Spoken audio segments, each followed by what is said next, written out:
Coal Leaders Network. We're delighted to welcome two very distinguished panel discussions, beginning with a focus on the Middle East and Turkey's coal market, followed by a panel discussion looking at US coal. And here to lead the panel discussions, we're delighted to welcome Gatiss, who is CEO of CMC Coal Marketing. So please welcome Howard to the floor.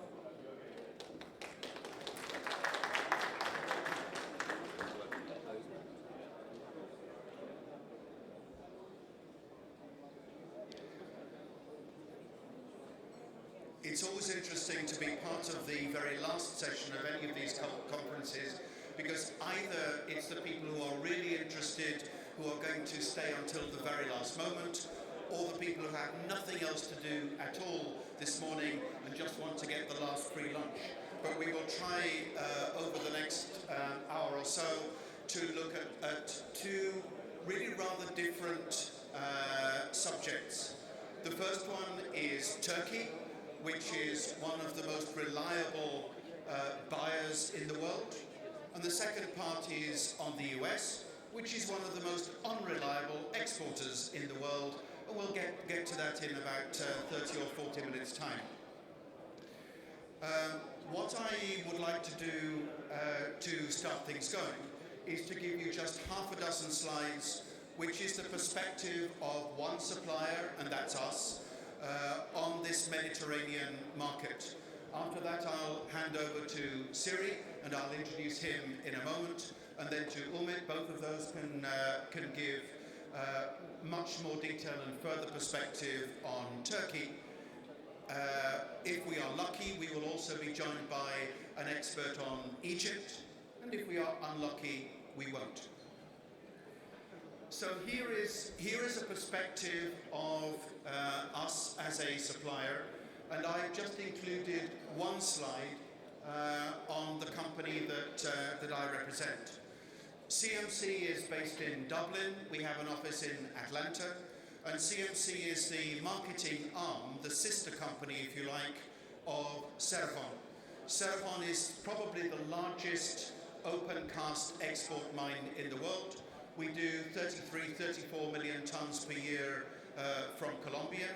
Colombia, as you probably know, there are three major mining companies: Sirrin, Drummond, and Prodeco, which is owned by Glencore.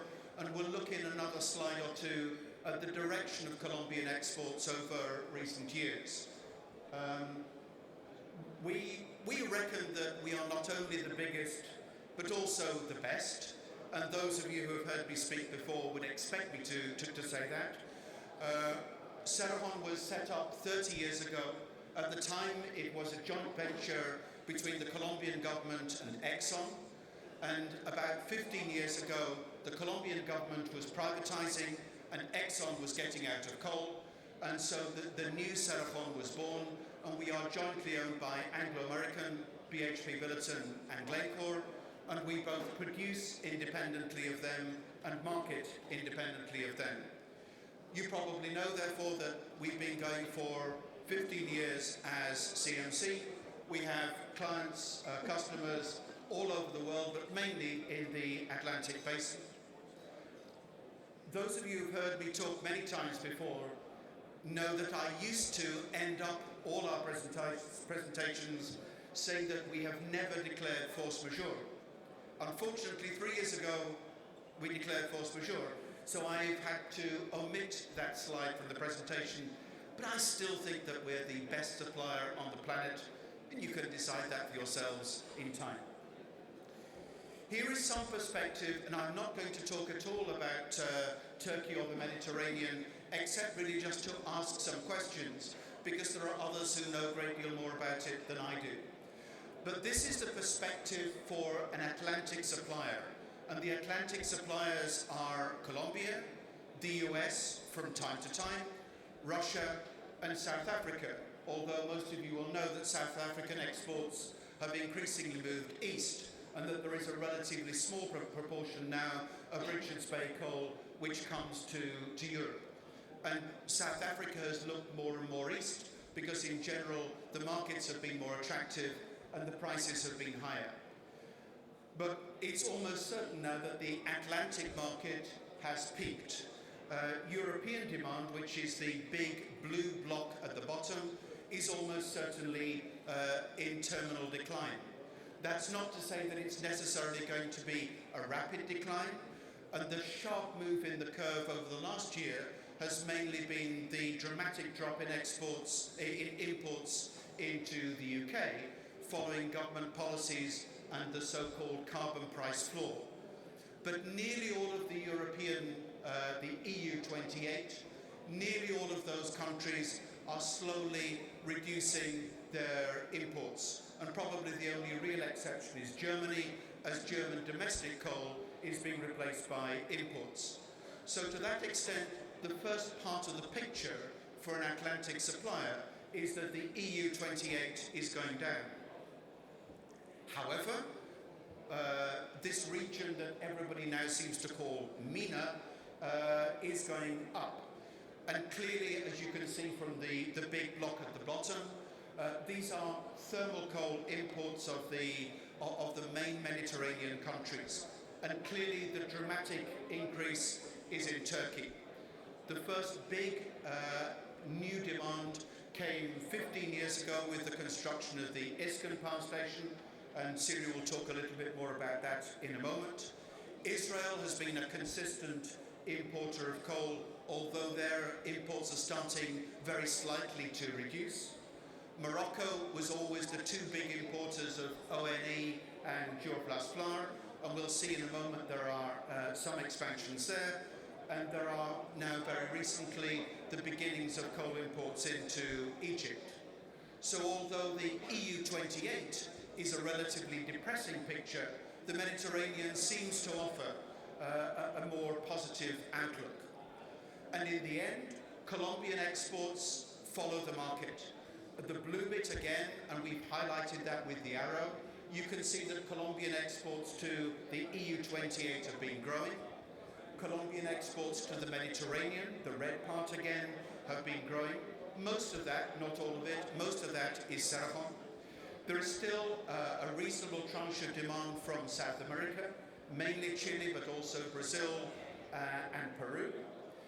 There are continued imports, despite what everybody thought, into the US and Canada. And from time to time, and this is the black bit on the top, Colombian coal goes east to Asia. And it normally does so when the arbitrage generates it, when for some reason or another the relative FOBs are quite different and the freight rates are low enough. So in principle, for a Colombian or a US exporter, this is a relatively positive picture. We've talked about growing markets in Turkey and Morocco and Egypt, but nonetheless, with each of these countries, there are arguably question marks about where this demand is going to go in the future. The growth in Turkey over the last 7 or 8 years has been very significant in the economy, in industry, and therefore in electricity demand. And a push by the country, and we'll see if the others agree with this, but to reduce the dependence on gas has meant that coal, both domestic coal to an extent, but much more imported coal, has been regarded as a good balance to the portfolio. There have been significant increases in recent years. Sirrin, Beşiktaş, and Atlas. Genel is the next one, and I'm reluctant to say much about that because their representatives are in the audience. But those are the new projects which either have happened or are about to happen.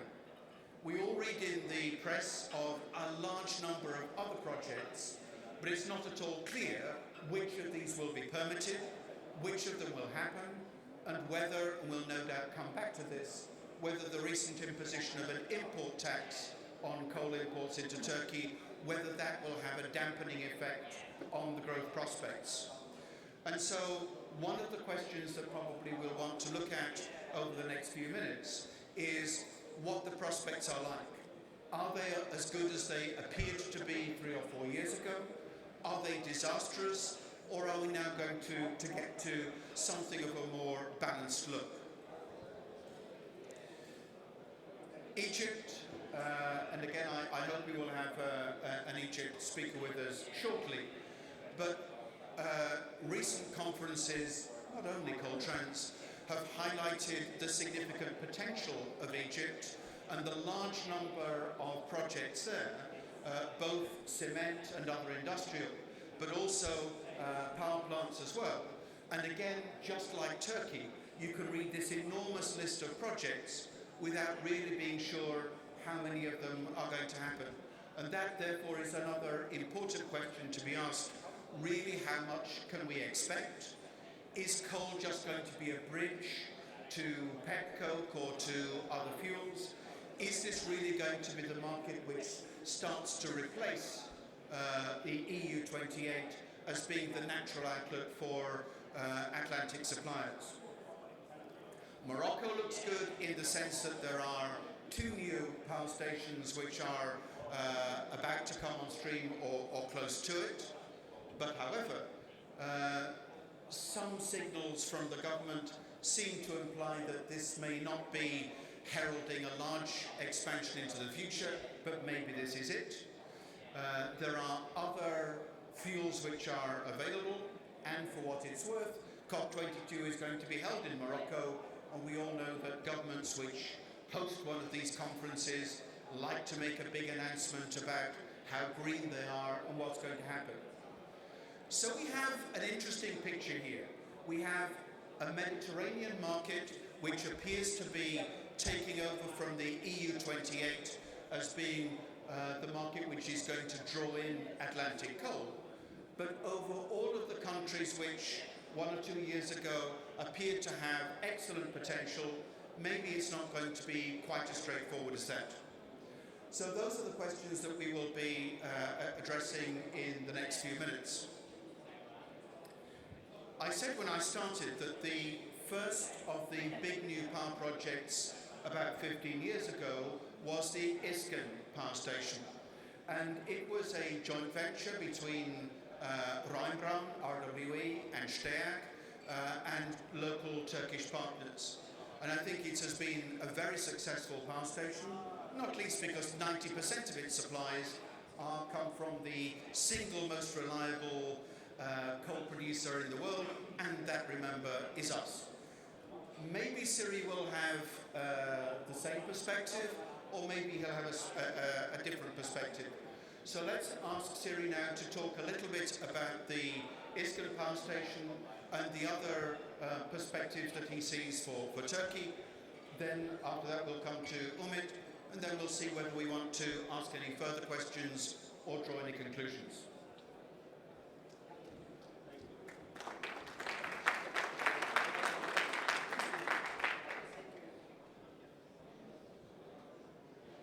If I could get my presentations. Thank you. Ladies and gentlemen, good morning to everybody. It's always a pleasure to be around Coaltrans conferences and to talk, to catch up with friends and to share with you about the developments in Turkey. So thank you very much for giving the opportunity to share my views, and thanks, Howard, for the compliments and also your reliability in the meantime. So, just before starting the power and coal developments, as you could observe, there are some developments over the summer in Turkey. So, for those of you who are interested, it's just getting back to normal. So, business as usual. The growth story is there, and also the economy and political situation is again catching up to the normal. It's the fact that we are situated in a very difficult geography, and we are trying to struggle with that. But it's a strong economy, strong nation, so we are just coming back to normal with good prospects, just for those of you who are interested. So coming back to the energy situation, as you know, and Howard briefly mentioned, we are mostly dependent on gas, and the government's policy is trying to sort of limit or bring the gas back to 1/3 of the total generation, not in the years 2 or 3 years ago it was like 45, 44. So, and one of the other aims of the official policy is to increase coal share, but especially with the latest government in the last 2 years, especially the domestic coal. At the moment, the domestic coal and import coal is each around 15, 14%, so 28, 30%, making up the around 1/3 of the total demand. Regarding import coal power plants, we have reached about 7,500 megawatts in the meantime in the last 10 years, and the installed capacity of the local lignite, domestic lignite, is more than that. It's about 99,000 megawatts. Where are these import coal power plants located in Turkey? It's basically 3 regions. South of the area where we are also located, ISKEN-Iskenderun area, and in the northwest, Zonguldak area, and just South Marmara region. So these are the locations of the power plant, one under construction, as Howard mentioned. So what are the prospects for the future applications? One thing is clear, that import coal power plants,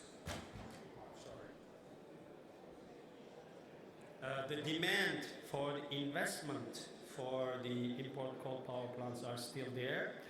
The investors have been looking for that. However, the government is a little bit wary of the increase in the total number and in the prospects of import coal power plants popping up all around the country, like the gas power plants. So the government is clearly trying to promote domestic coal, and for that even there are some guarantees, some take-off guarantees, some contract for difference guarantees have been offered. But the problem with the domestic coal is, of course, developing the mines and developing the project seems to be a little bit difficult. However, the incentives are there to develop. It seems that it will take more time, it will take more effort, but the incentives are there. All in all, there are about 5,000, I could say around 5,000 megawatts in total licensed projects, and they are, to my knowledge, are about to start construction or seriously considering construction. They are the real projects. There are also what we call pre-licensed or preliminary licensed attained projects, and there are also applications. As you can see, the applications, the number of applications or the rush for the applications show the popularity of the import coal investments. However, as we also know from the past, that they are not all serious projects. They are like some of the rent-seeking investors are also making some applications. So my own estimation, as it has been in the past, around 500 megawatt per year will become realized. I could come to that out of this. My own estimation is about 12,000 megawatts in 10 years or in the coming 9 years might be realized. The rest is a little bit, in my estimation or assessment a little bit fantasy, in the light of the fact that also government is not very keen or not very supportive of the import coal power plants. So that corresponds about 25 million tons of import coal capacity by 2025 or by 2026, let's say in 10 years' time. So where else we use coal in Turkey? As you see, there is the domestic production of hard coal and there is the import coal production amounts increasing.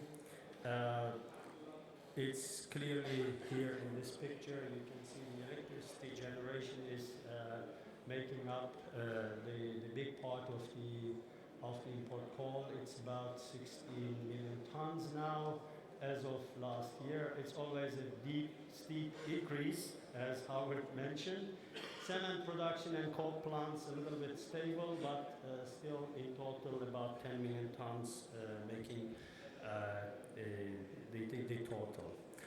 The main sources of coal imports in Turkey are Colombia and CIS countries, including big part is Russia. And the US has not really started yet. There's only 1 or 2 ships arrived. Howard already mentioned about the import duty, the levy on coal. I take a different look on that. I think it's not the import duty itself which will have an effect on the future of import amounts and import power plant investments in Turkey, but it will be rather the government's real intention of promoting domestic coal with other policies, not only tax, but also the price of coal and the price of electricity in Turkey will make the big difference. Because all of the import coal power plants are merchant and they are marketing their power in the market. So if the market price of electricity is reflecting the costs and comes to reasonable levels or cost-saving levels, then I think the levy will not be, the tax will not be that important. Or if the coal price is around, as of today, $70, the tax is also not applicable. And we are talking about Turkey. Things may change within 2-3 years' time anyhow. So I don't think the investors are especially looking at one factor when they are deciding. Of course, the tax is important. It reflects the intention and the approach of the government, but it's only one aspect of the fact. In total, I think there are other factors. So, as a summary, I would say that it's not only domestic coal, but also renewables are getting more and more importance, getting more and more attention in Turkey. And another factor is the demand growth is not as high as we are expecting. It's already between 3 to 4%. Let me conclude with saying that directly to the question of Howard, we are not as bold, as robust as 3 to 5 years ago, but I still believe that there is a role to play for coal in Turkey. I would say 70%, 65 to 70% of the optimism that we kept 3 years ago is still valid for the future. Thank you very much, and if there are questions, we will take it later. Okay.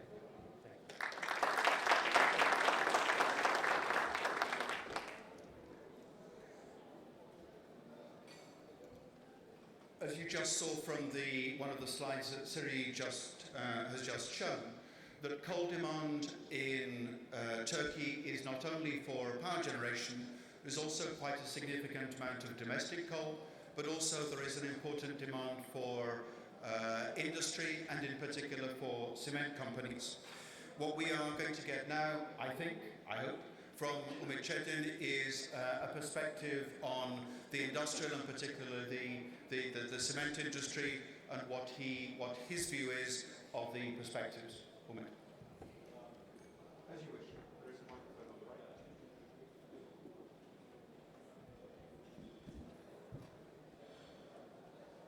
Hello. As you know, Turkey is one of the biggest cement producers in Europe, and I think it's the fifth in the world. That's why Turkey is the biggest consumer for solid fuels in the world. For now, Turkish actual clinker capacity is 76 million tons, and we are expecting 14 million additional capacity increase in the next 5 years. And also we wait 15% capacity increase till 2018. But for the solid fuel side, it's positive for suppliers, but from our side, this capacity increase will end up with price pressure on the industry. That's why we are much more sensitive on the variable costs. Maybe you should already know that 60% of the variable costs comes from solid fuel and electricity. We are much more favorable to electricity because of the new capacities on the electricity side. But for 2016, we both see the bottom and the top of the both petcoke and the coal prices. That's why we had hard times for 2017. We are not really favorable of these current coal prices. Afyon, which is one of the Cimsa's new plant, is going to be built up at the end of 2016, and we are waiting that 6 new plants are also under construction. We are also calculating that it affects the solid fuel demand for 1 million ton per year in the next 5 years. It can be a petcoke or it can be a coal according to the price calculations. As you know, the cement sector growth is positively correlated with the GDP growth in Turkey. For 2016, we are expecting that Turkey is going to grow 3.5% for 2016. 2% comes from government spending, and it comes for big projects. It boosts up the cement industry and the construction industry, of course. Turkey is growing with cement and construction industry. That's why it's very important for us. Now it's driven by the government spending rather than private sector.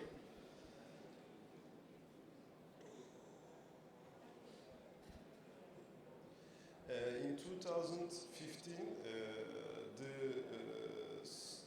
petcoke, for example, Turkey consumes more than 4 million tons of petcoke in the cement industry and 3 million of steam coal for cement use I'm talking about. The most significant part of this usage is of course the price. What we are doing in Turkey is we are always calculating the current calorific value of the steam coal compared to the petcoke prices.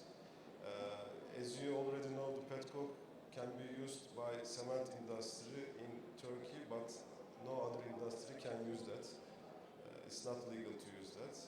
That's why all of the time the petcoke prices can be much more compatible in terms of calorific value. As Sirrin presented that Turkey is importing steam coal, especially from Russia and South Africa. Colombian steam coals cannot be used according to the volatility meters by cement industry and the sulfur rates because we cannot use more than 2% of sulfur for the steam coal side as some limitation for cement industry. It's also a significant part from our side. For the general outlook and the factors influencing the buying trends in Turkey for the steam coal side, of course, the comparison between steam coal and petcoke prices. Also, we have 5-year terms contract with Turkish state-owned company which is producing domestic lignite, and it's also in Turkish lira based, that we don't have any currency risk there. For the petcoke prices and the steam coal prices, we have currency risk. For the positive side of the steam coal from our side, we can hedge it. As you know, there is no any tool for hedging the petcoke in the world. For steam coal side, it can be hedged from our side, and it can be a financial or it can be a physical hedge.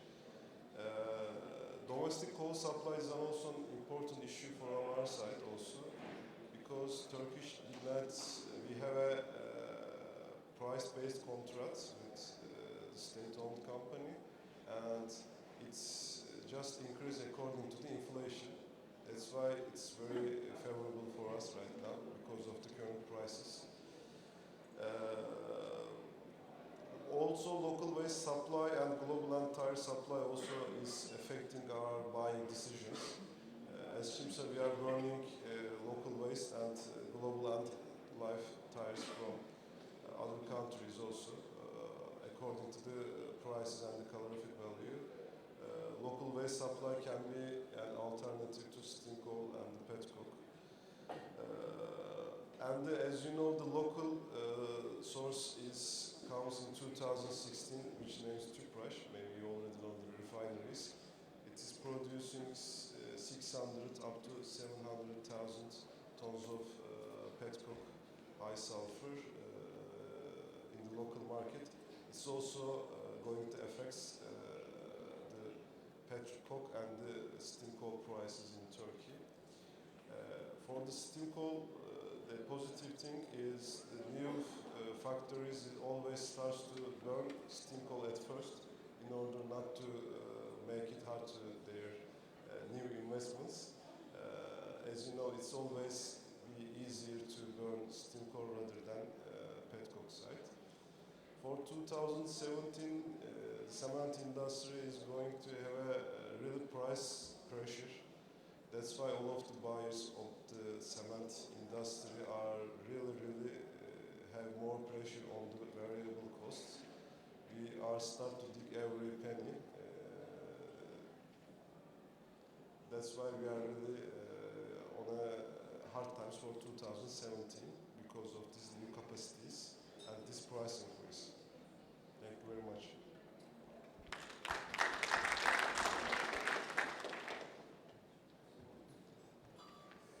My favourite line there was, it's always easier to burn hard coal than petcoke. So if the journalist would ensure that that comes as the headline in the articles tomorrow morning, that would be very helpful. Every so often, a new country appears in the sense that the analysts and the consultancy firms suddenly discover that there is a new country which may about to become an enormous importer of coal. And certainly Egypt has obtained attention in recent years in that respect. Some of you will have heard Waleed Abouraya, if I get that roughly right, speak before, and he is always an excellent advocate as to what is going to happen in Egypt. So as long as you don't say that hard coal is the bridge to petcoke, then you're welcome.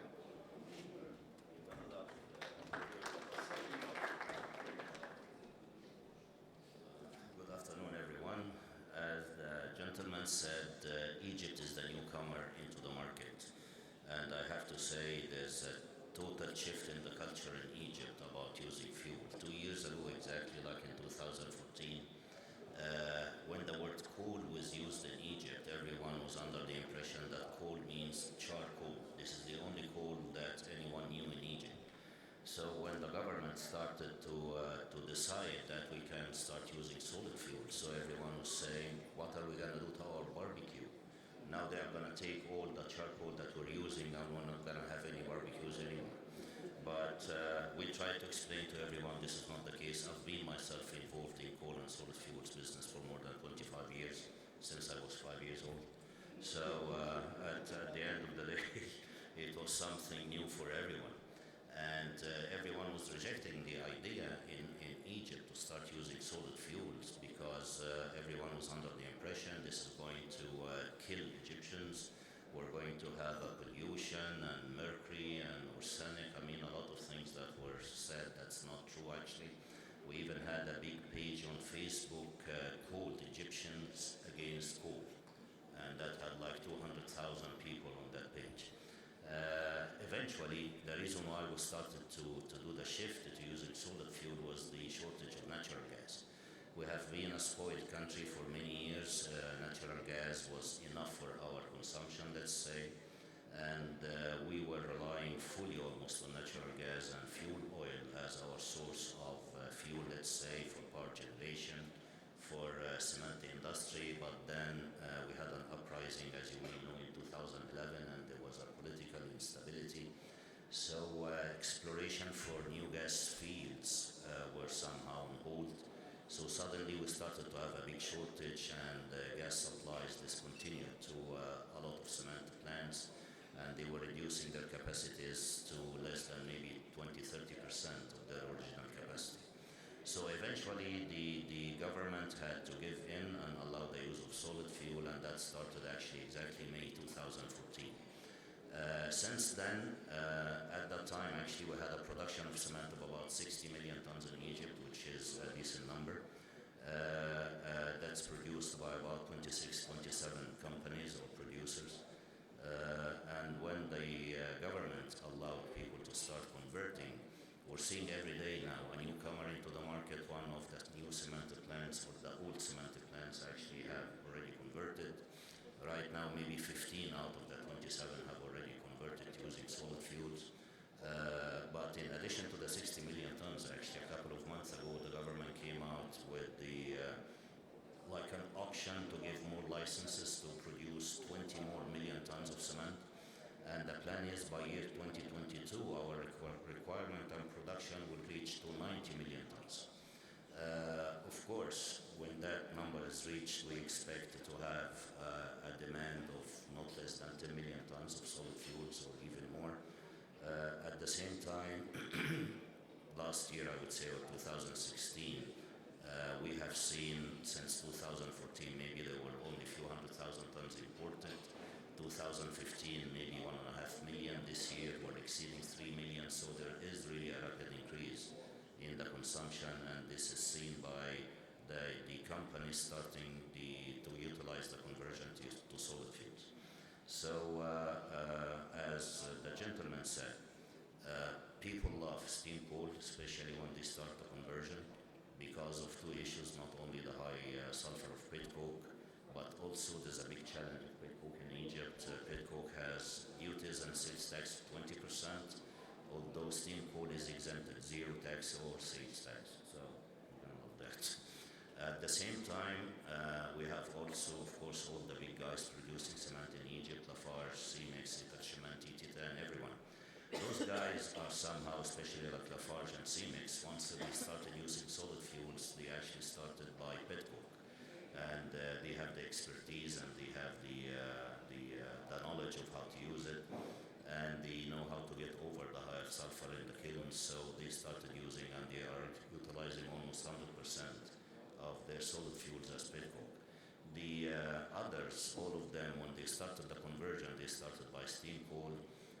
People were trying to add into the blend some pit coke, which is not very recommended. I guess all the experts in the industry know that when you blend the pit coke and steam coal, you have different volatiles. That creates what's called the black column in the flame inside the kiln, because one material is burned before the other or after the other.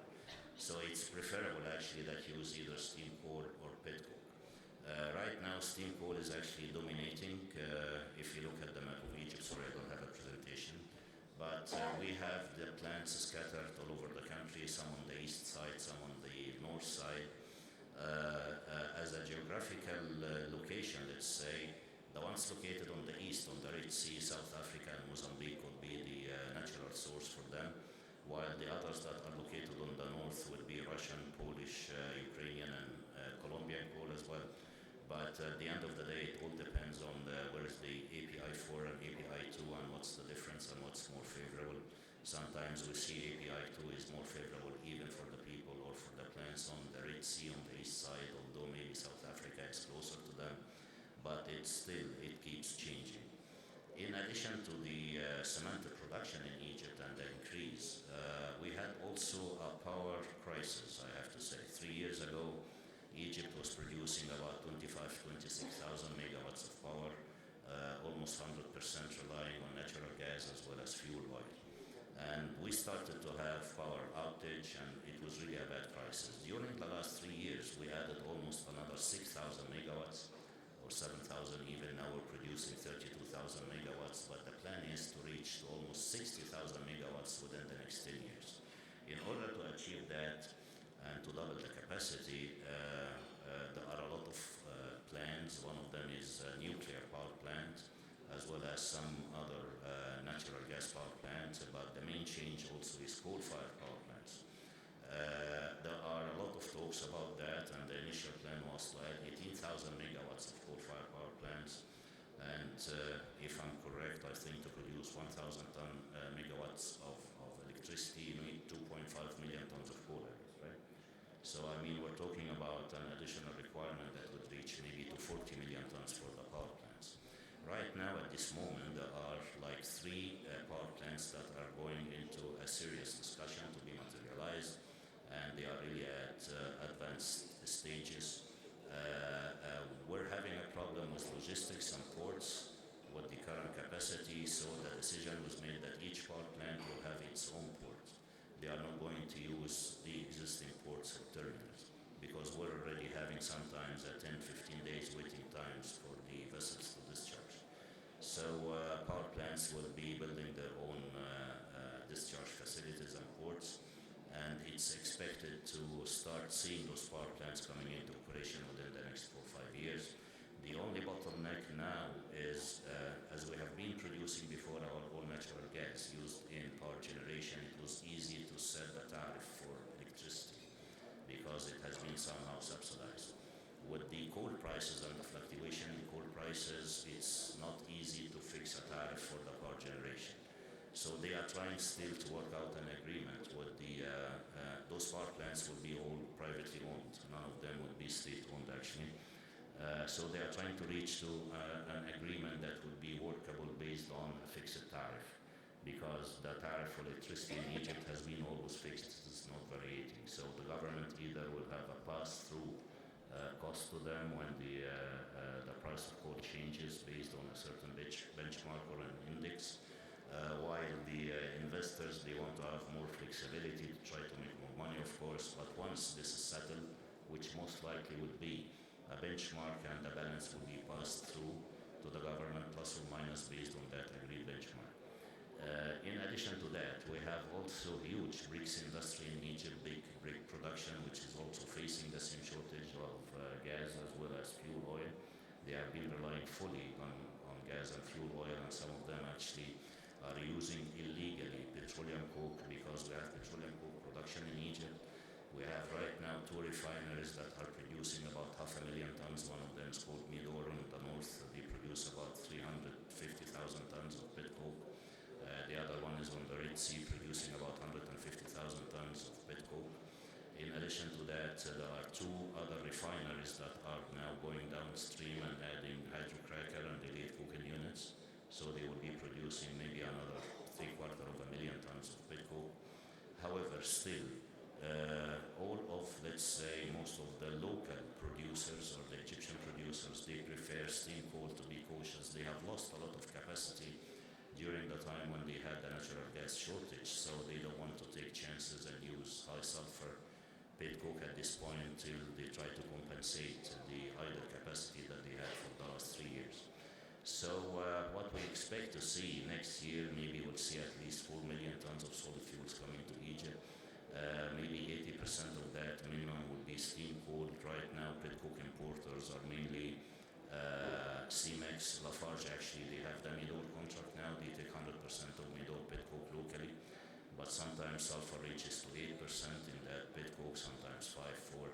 So they still import some of the American or Venezuelan pet coke to reduce down the sulfur of the local production. Cemex is fully relying on pet coke.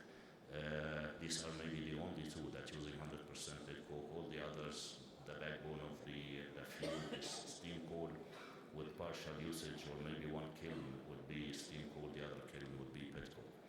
So we expect, as I said, next year maybe 4 million, the following year 5 million. In 2-3 years, I believe we're going to reach to at least 8-9 millions if they allow brick producers, coming back to bricks, to convert using solid fuel. That will have a requirement of at least 3.5 to 4 million additional tons of solid fuels. We have huge bricks production. So, I mean, Egypt is going to be one of the major consumers of solid fuels, mainly steam coal. Pet coke will still be brought to Egypt depending on the quality. Of course, Saudi pet coke could be a natural fit because of the geographical location, but as you may know, that has 8% sulfur, which is hated by a lot of the cement producers. They don't like to use that much of a sulfur, although that's like 4 million production of Saudi pet coke, but we're still waiting for one of the adventurers to try to get some Saudi coke and blend down the sulfur with other pet coke. But there's still some time to go. It's still only 2 years now that Egypt have been in the market and people are using solid fuel, so it's going to take some time till we start to see those creative ideas of how to do it. So we would expect when we reach to the year 2020, we're going to exceed at least 10 million tons importation. Egypt, maybe this is one thing that a lot of people don't know. We have had a local production of steam coal.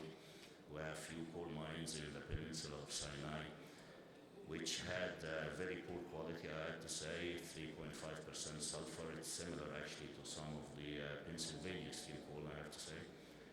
But calorific value is very nice. It's like 6,700 to 800, 6,800 NCV. But that production has stopped actually for now the last 3-4 years.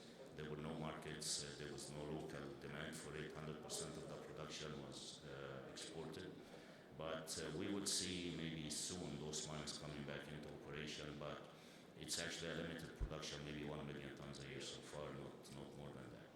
So Egypt is going to continue to increase their demand and their buying of different sources.